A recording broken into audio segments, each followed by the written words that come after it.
Sir अस्सलाम वालेकुम। वालेकुम सलाम। सर अपना नाम बताइएगा। मोहम्मद अमजद। सर आप यहाँ पे किस चीज़ का स्टॉल? ये हमारा नेशनल बैंक का स्टॉल है, नेशनल बैंक ऑफ पाकिस्तान का। तो नेशनल बैंक दोनों ये ज़रिए कर्ज़े, स्पेशली वैसे नेशनल बैंक तो तमाम किस्म की फैसिलिटीज़ आवाम को देता है, लेकिन ये स्पेशली ज़रिए कर्ज़े क्योंकि एग्री नुमाइश है पंजाब की तरफ से, तो ये गवर्नमेंट ऑफ पंजाब की तरफ से ये एग्री बिजनेस जितना भी है ना उसमें ज़रिए कर्ज़े हैं, ट्यूबवेल के लिए, डेयरी फार्मिंग के लिए हैं और पेस्टिसाइड्स के लिए हैं, फार्मिंग के लिए हैं, एनिमल्स ब्रीडिंग के लिए हैं। कि आप कितने से कितना कर्जा दे रहे हैं और क्या इकदाम किए जा रहे हैं? हम वो अकॉर्डिंग टू उसकी वर्थ देखते हैं फार्मर्स की, उसकी जितनी ज़मीन उसके हिसाब से देते हैं, तो उसको जो और उसको नेचर देखते हैं उसने किस लिए है। फार्मिंग के लिए हम 2-3 लाख रुपये से लेकर और 50 लाख तक भी कर्जा देते हैं, करोड़ तक भी दे सकते हैं।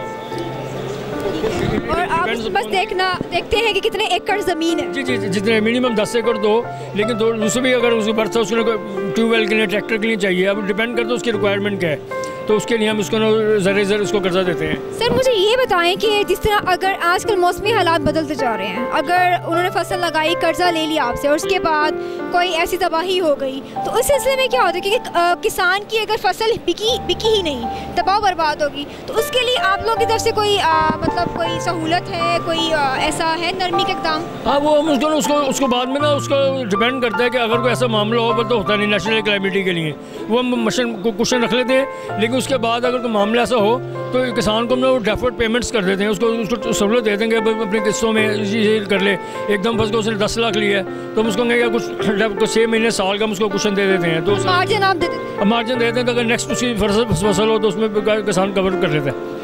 और ये जो है कर्जे वगैरह जो बहुत दही इलाके, बहुत पोश इलाके, वहाँ भी दिया जाता है या सिर्फ प्रोग्रेसिव किसानों को? सब दे देते हैं। मतलब सिटी में है लोग, अगर ज़ाहिर है कोई सिटी में अगर किसी का है, उसकी ज़मीन साइड लाहौर से बाहर है, उसको भी फैसिलिटी करते हैं। सिटी भी ब्रांचें में लाहौर, उसमें भी हम गोल्ड लोन के अगेंस्ट भी देते हैं, कोई अपना गोल्ड स्टोर करवा ले, उस पर भी एग्रीकल्चर लोन देते हैं कि मतलब सिक्योरिटी गोल्ड रख ले, लेकिन कर्जा वो एग्रीकल्चर का ले ले। काश्तकारों के लिए क्या पैगाम?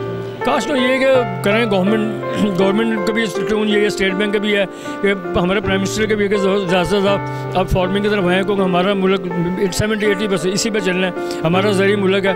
ज़्यादा से लोग कहेंगे हमारा ज़रिए मुबादला भी कमाएँगे, एक्सपोर्ट भी करेंगे और हमारा जो फाइनेंशियल क्राइसिस जो है मुल्क है, इसको भी हम कोप कर सकेंगे। इन्होंने साहब हमें बताया कि किस तरह से कर्जे दिए जाते हैं, ये पोस्ट लाखों तक जाते हैं और हुकूमत को भी इससे रिलेटेड, सब्सिडी से रिलेटेड इक़दाम करने चाहिए।